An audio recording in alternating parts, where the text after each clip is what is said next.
ANARKALi. As I put out in my post this morning, a date with ANARKALi and Sumant Batra in Kolkata. For me, it doesn't get better. I'm Shantanu Choudhuri. I'm editor-in-chief at Home Books International, and I'm very, very happy to have published this book. I get to hear a lot in the course of my duties as an editor that fiction doesn't sell. Please get me business books, please get me self-help books. And thanks to Sumant, thanks to ANARKALi, I now have an answer for all of them. Privilege for me. It's really, I can't thank him enough for having trusted me, the team, and having done what he has done for me. I just say that it's something like ANARKALi that has sort of opened the cinema, and he is part of one of the big books that's coming up from home. You know first what it does. And for a job in editorial, in publishing, at a time when I was wanting to move from finance into publishing, and the first job interview that I gave was in Kolkata. I came down traveling 3-tier in Purva Express and met Anjum Katyal. Never got through. And maybe that's why I'm standing here today. Thank you so much for doing this, Anjum.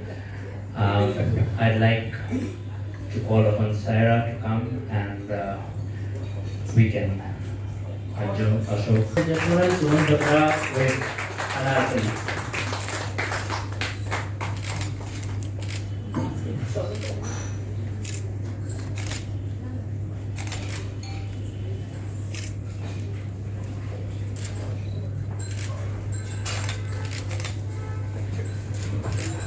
And now, before I hand over the mic to Sarah, just one request. That's a request that I make at all events, at all functions we have for books. We'll close the door and nobody goes out.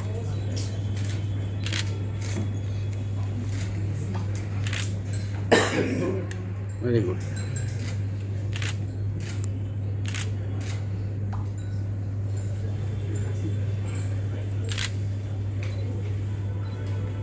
Sumant is an old friend, and I'm delighted to be part of this book launch. So when he was writing this book, I was watching and observing how passionate he is about the subject. Because unless until I think you don't have that frenzied madness about the subject, it's very difficult to write on any topic. So I'm really excited to ask him, because I really haven't talked to him since then. He's been constantly traveling. Sometimes I see the book is in Hanoi, it's in the US, and it's been like traveling globally. And we would all love to know about where his journey started. So let's begin. So thank you so much, Shantanu, for editing this book and bringing this book to life, and also being such an important and integral part of this wonderful project. Thank you so much, Anjum for being a part of this book launch. It's a privilege to have you here. And Ashok Viswanathan, he doesn't need any introduction. Thank you, both of you, for being a part of this and so warmly accepting to be a part of the book launch. So should we begin with a small introduction, though they don't need an introduction, but we'll start from left to right. Ashok Viswanathan, as you know, he's a stalwart in the film industry. He's a national award-winning film director, a theatre personality, a writer, and of course, a public intellectual. Thank you so much, Ashok, for being here. Anjum Katyal, as you know, she's a film critic, she's a writer, she's a translator, she dons many hats overall. She's a cerebral personality of Kolkata who's written various historical books, and everyone takes her opinion and reads the books and takes it very seriously.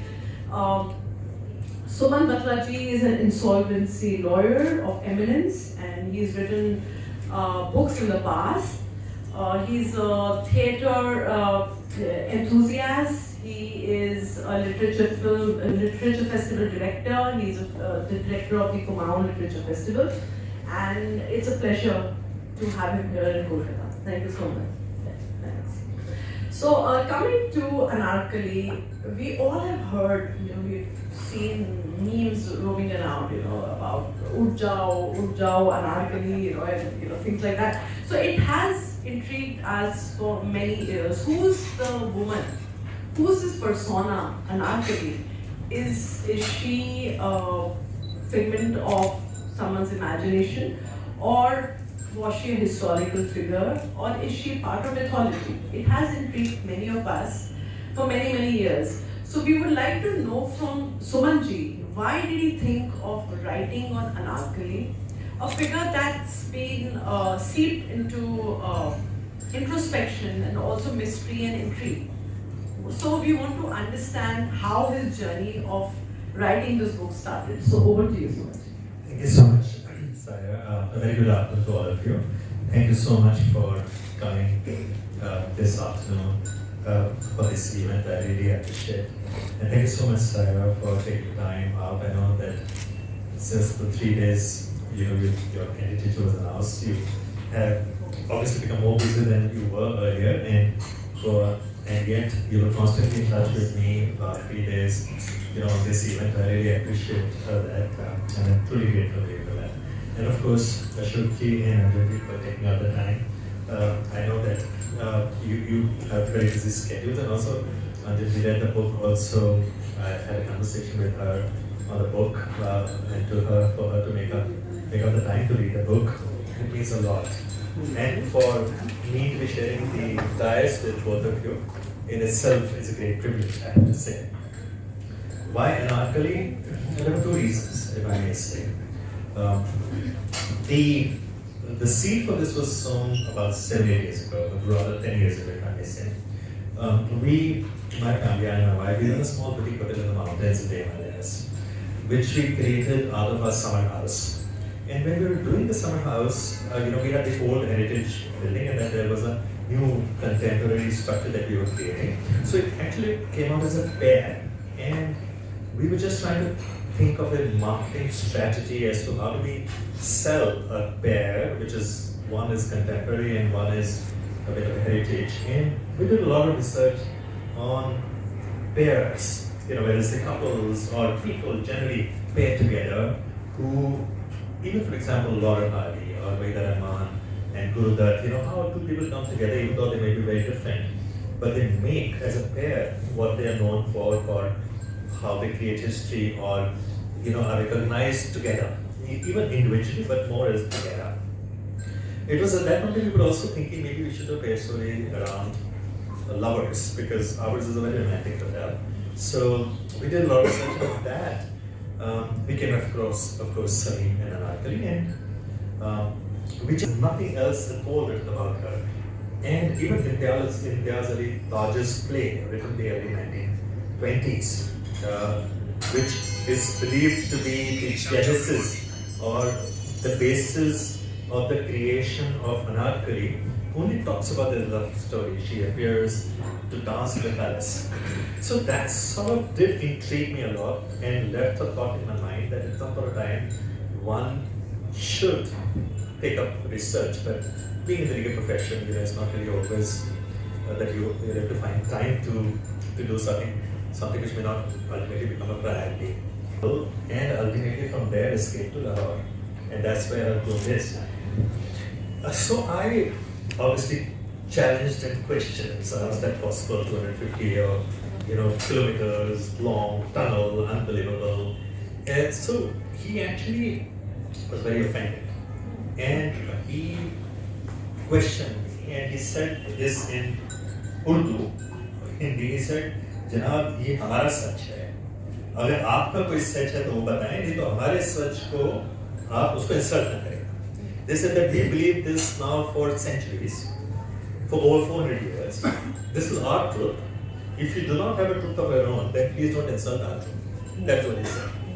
Now, which I thought was a very fair point, because I was just questioning while he and a generation before him and all the people, they do really believe that she existed. And It's not questionable. So for me, that conversation with him actually set me on the path to find my truth about ANARKAli. And that's when I decided to undertake research to find out not just about that episode, but about who she was and what she was. So these were the two reasons, if I may say, one from 10 years and one from 4 years ago, which resulted in my walking the path to what you ultimately find as a book on ANARKAli. That this can somehow generate an interest in history to people who've forgotten about medieval history or who would like to relook at medieval history. Since you've been an erudite author yourself, do you think it will give a new spin to historical narratives? Thank you for that question, Saira. I'm very happy to be here. I immediately said yes when Saira contacted me to ask if I would be part of this discussion, because I felt that a book on this subject, and this is partly answer to your question as well, a figure like ANARKAli, which is a combination of romantic legend, mythology, but solidly set in a historical period. I thought that it would be fascinating to see what a contemporary writer had to say that would be new or interesting or bring in a fresh dimension or nuance. Now, I feel that when you take a subject that has a lot of popular appeal, that is very deeply, sort of integrated with people's ideas of romance. We have so many of these romantic couples stories in India, whether it's, what are some of the others? Like the famous Romeo and Juliet abroad, Laila Majnu, of course, that is Romania. So when you take something like that and you go into the history of it, I think that it draws people in because it's not to begin with something very inaccessible. It's something everybody has kind of heard of the word name. Oh, ANARKAli, yes, of course. Who is this ANARKAli? Where did she come from? So what I found very interesting was the sort of the nitty-gritty kind of detail of historical research that came through, and this is something I even talked to Sumant about, that how much of that is actually research and how much of it is just you imagining, because in fiction one has the liberty to imagine anything one wants, right? These individuals, not just facts of statistics of history, not just sweeping general statements like, oh, the Mughals did this and the invaders did that, but gives it a complexity, makes them touch closer to you in terms of human connection, and also a lot of very interesting detail about relationships across religions, which is a very important part of the book, just human being to human being, people who are friends, who are not necessarily divided by different customs and different beliefs, right? These historical or mythical characters on solenoid, whether they are a part of plays or movies, do you think it generates the public's interest in looking up history and perhaps getting a new, fresh perspective? Do you think films help in? That's a very interesting question.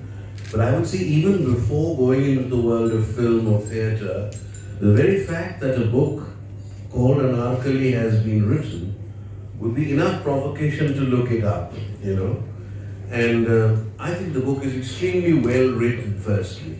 Let me congratulate Sumantji for that. What do I mean by that now? This is a very general statement, like the word interesting. Whenever you ask someone how was the book, they say interesting. It's one of the most insipid words in the English language. But this book is really well written, first of all, because of the detail which Anjum already mentioned. The harem, for example, is stratified. Women of different stature are given different rooms, if I'm not wrong. It reminds me of a completely different text from a different culture, that is the Kama Sutra. If you read the Kama Sutra, there too, there is a distinct classification of the different talents that you need to have. you see.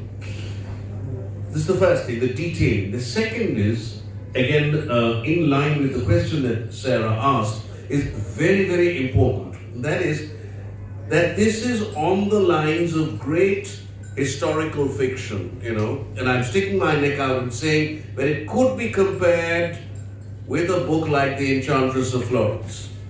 I think so, definitely. And Salman Rushdie, undoubtedly one of the greatest writers of all time in this world, can be an inspiration. I just saw a film the other day called The Three Musketeers, a reworking of it. There again, it's Alexandre Dumas who uses history to fuel his fiction. So the greatness about this novel is, first, its detailing, its dovetailing of history and fiction, and thirdly, leaving that little space for the reader to conjecture. As Cyrus said so rightly, is it history? Is it true? Or is it mythology? Is it myth? It is, in a sense. Some of the things that happened may have become the stuff that legends are made of.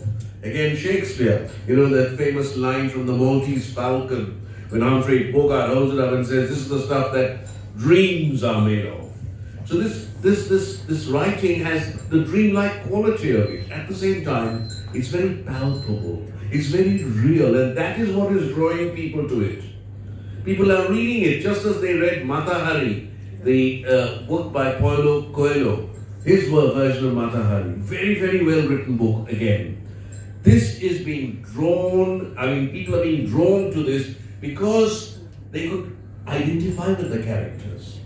Because they can feel the characters, see those characters. Definitely very good material for a film, which would be far different from Chaos Mohare-Azam because of the prelude, because of the framing device that is used, because of the significant role that Jahanama plays in this particular text. The following of the journey, moving from one person to the other, holding hands as it were. Gradually you move from Jahanuma to Shahinshah Akbar and then to Salim and Jahangir. And with mention of Mehrun Nisa also is a part of another legend involving the ill-fated Sher Khan, which was the subject of the famous play made by Ajitesh Bandyopadhyay based on Henry IV. So in all, I think, extremely well-written book, comparable to even a Stoppard who wrote travesties. Travesties with people like James Joyce and Tristan Zara and Vladimir Lenin all together, which is all fact. But he spins a tale around them, and that's what Sumant Batra has done, and congratulations to you, sir. I would like to believe that it is important, though as an absolutely independent person who does not know Sumant, I know I have seen Sumant's junoon about this subject. So I knew that whatever he has in the book is there, but and he has had it read with a totally fresh and independent eye.